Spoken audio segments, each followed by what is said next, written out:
Hey everybody, this is Jordan from Haunting Falls Paranormal. Welcome to the Spirit Talks episode 3.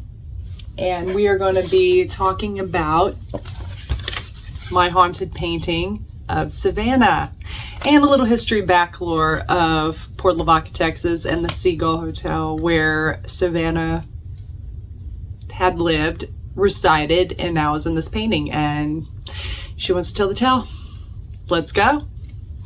Don't forget to like and subscribe on Haunting Falls Paranormal.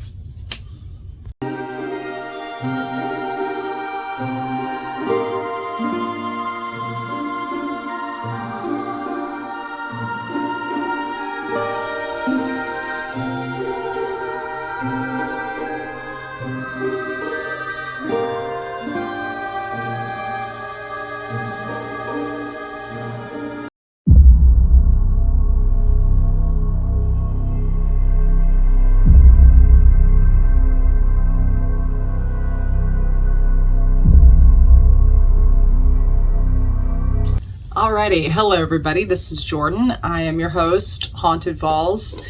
I'm going to light some candles just to get the effect going. And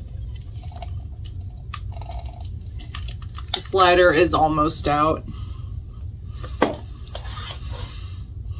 Just get a little light.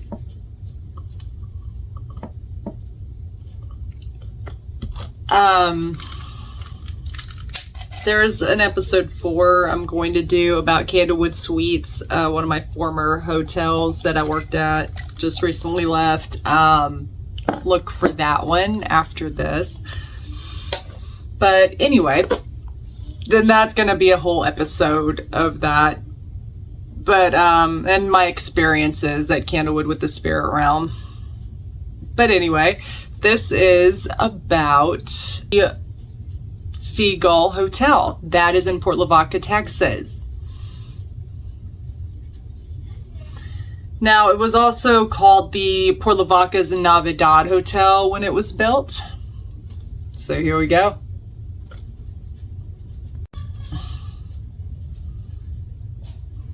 Okay, this is the history according to Port Lavaca's Main Street. Now, Port Lavaca, Texas is a small town on the coast.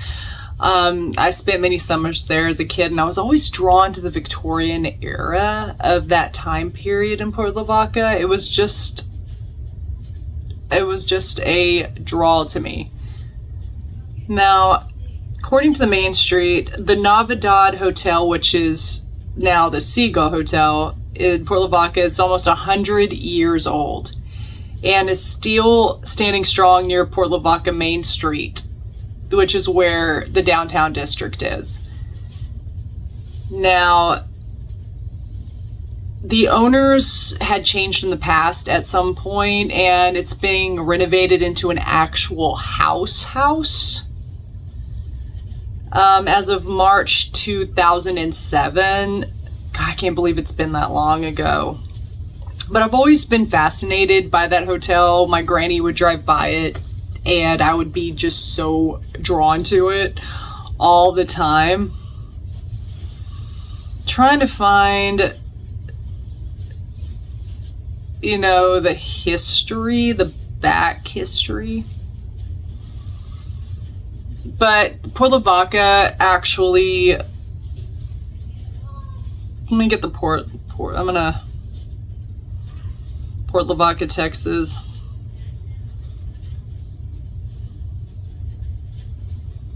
History.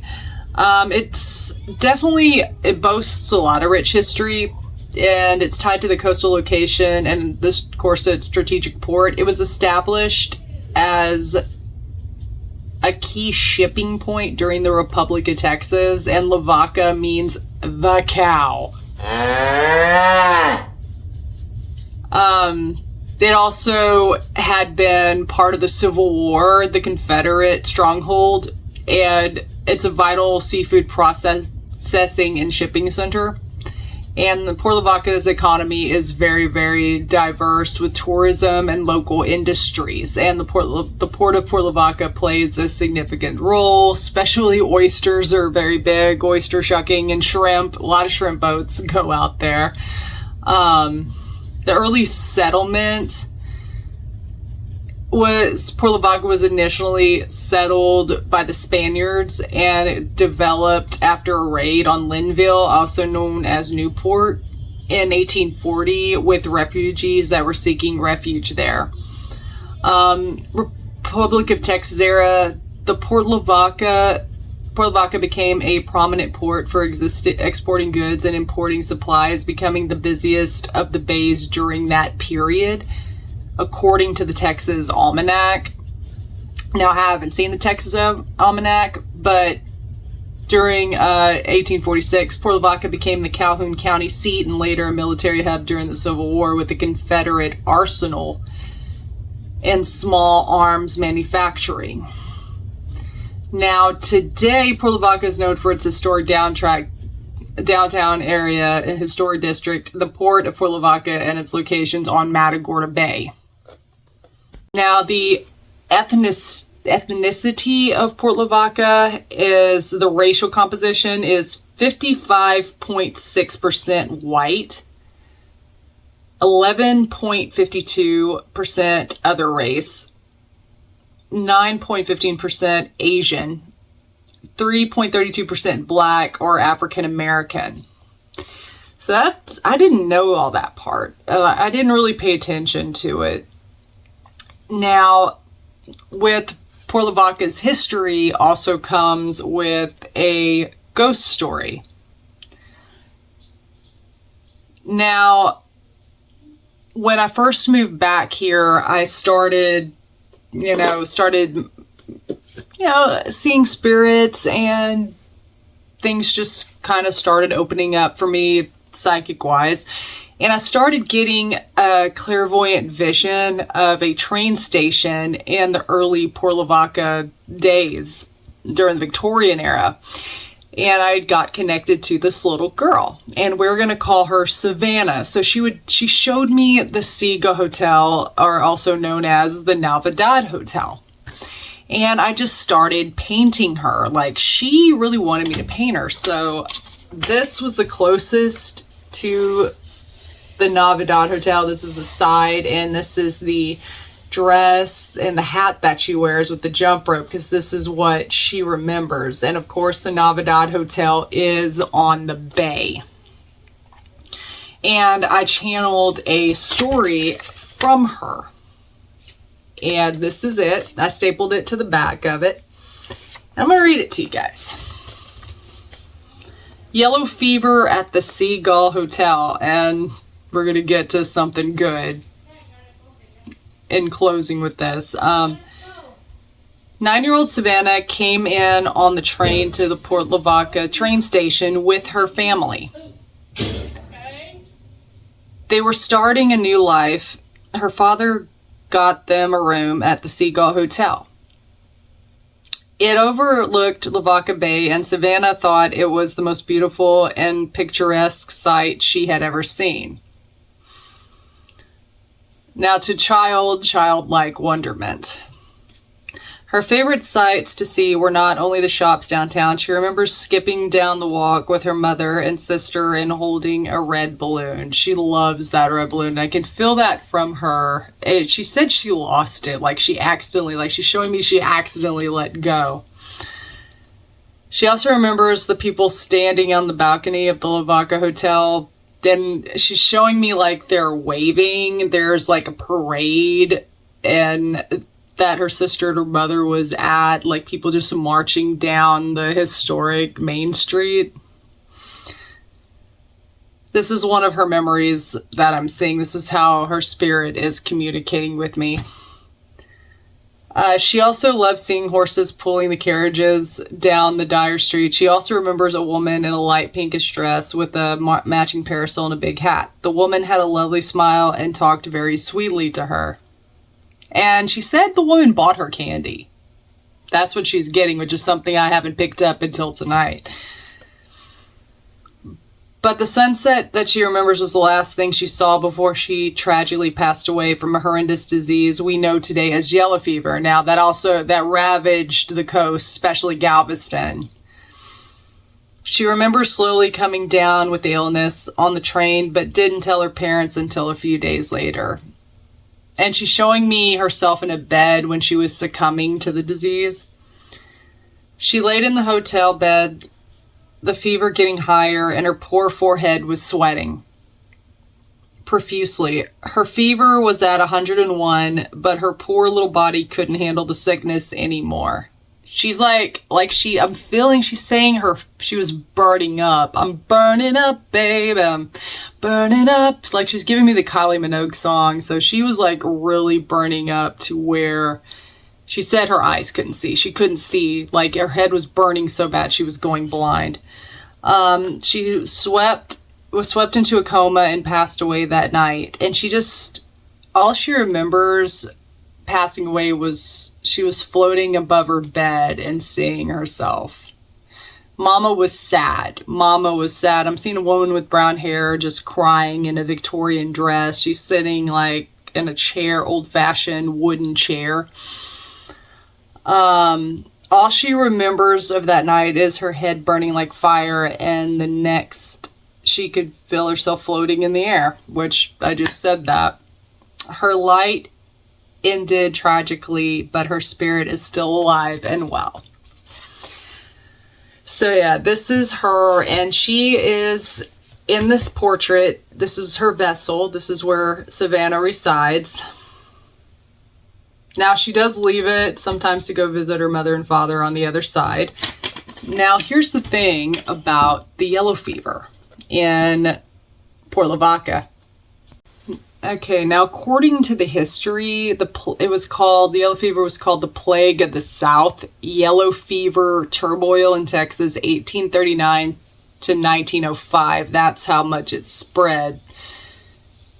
Dr. Ashbel Smith, 1839, said, "Should the yellow fever again visit us, which God grant may never be, the remembrance of what has recently occurred ought to operate as a salutary caution, not to waste in bootless disputes the time which should be devoted to combating the disease." Now, Ashbel Smith was in Galveston at the time because it ravaged Galveston as well, which is another haunted city. Got some stories about that one.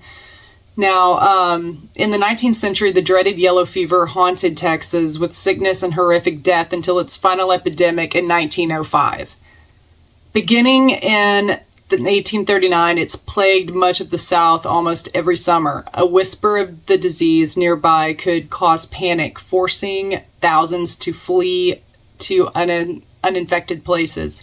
The mysterious disease, the vector for which was not discovered until 1900, earned the name yellow fever because it caused liver failure and jaundice. Jaundice is yellowing of the skin. Also known as yellow jack, saffron scourge, bronze John, and the black vomit. Partially digested blood from hemorrhaging within the stomach.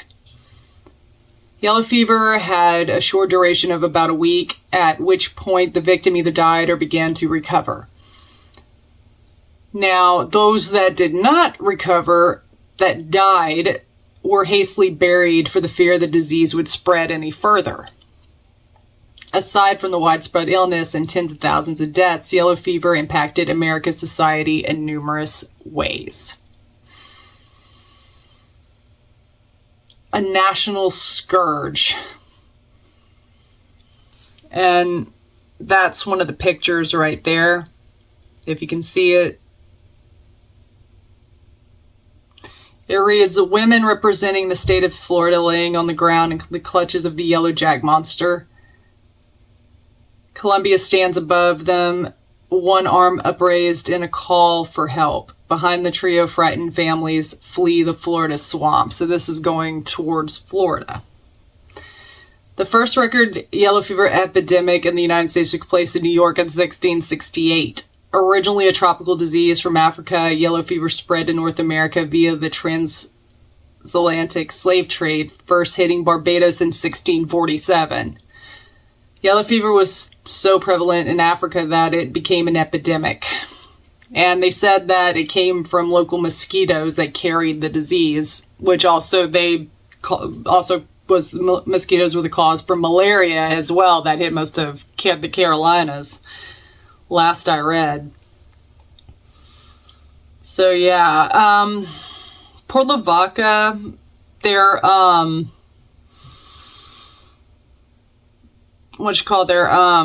graveyard actually has all the yellow fever victims in there, as well as, burials in this historic cemetery they had the land, and the burials began in the 1840s, with several mass graves dating from an 1849 cholera epidemic. So Port Lavaca had a cholera epidemic.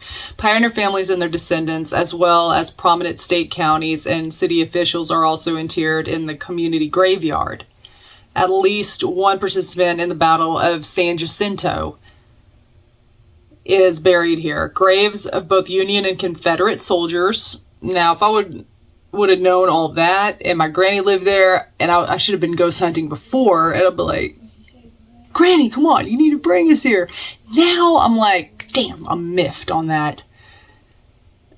Which have been enlarged through various land transactions over the years. So, see, I didn't know all that. I didn't. So, we're going to turn on the Spirit Talker and the Necrophonic app and see if Savannah wants to talk through it. See you in a bit.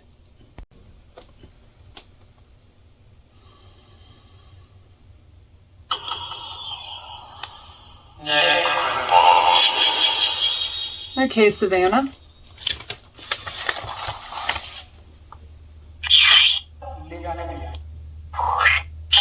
Savannah, do you want to come through?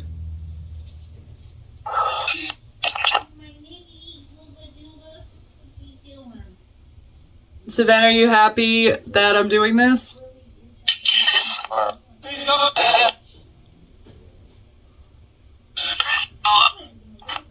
Savannah, can you give me, is this a 2 thumbs up?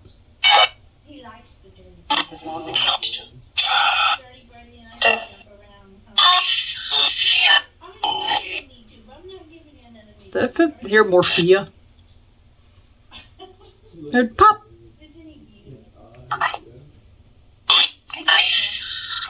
The knife. I heard the knife. What about the knife? We're lost. There's some lost spirits in here. It's not just Savannah, which doesn't surprise me.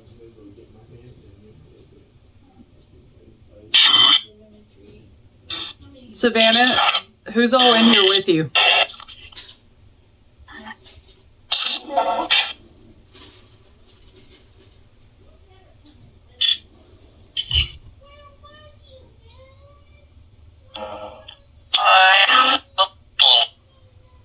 Heard Paul.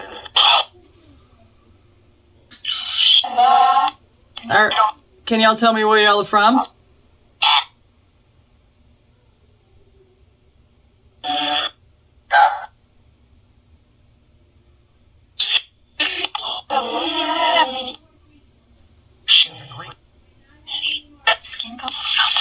Third skin color, San Luis.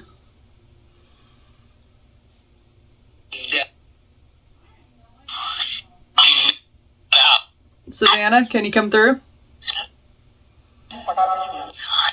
Savannah, can you tell me what color dress you're wearing?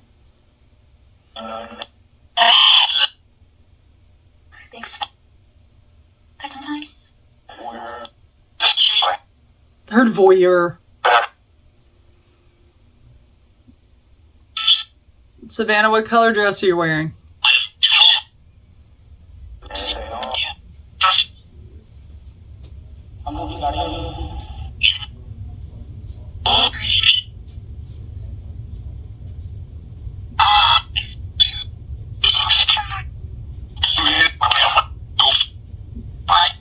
Savannah, what is your favorite toy?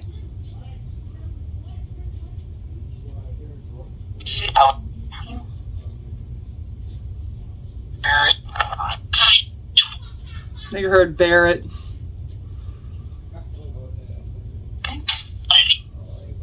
Alrighty. Thank you guys for talking. Alrighty. Thank y'all for staying with me with the history of Savannah and the story of her that I channeled. Thank y'all for relearning the history of Port Lavaca with me. And I'll see you on the next episode. Happy hauntings!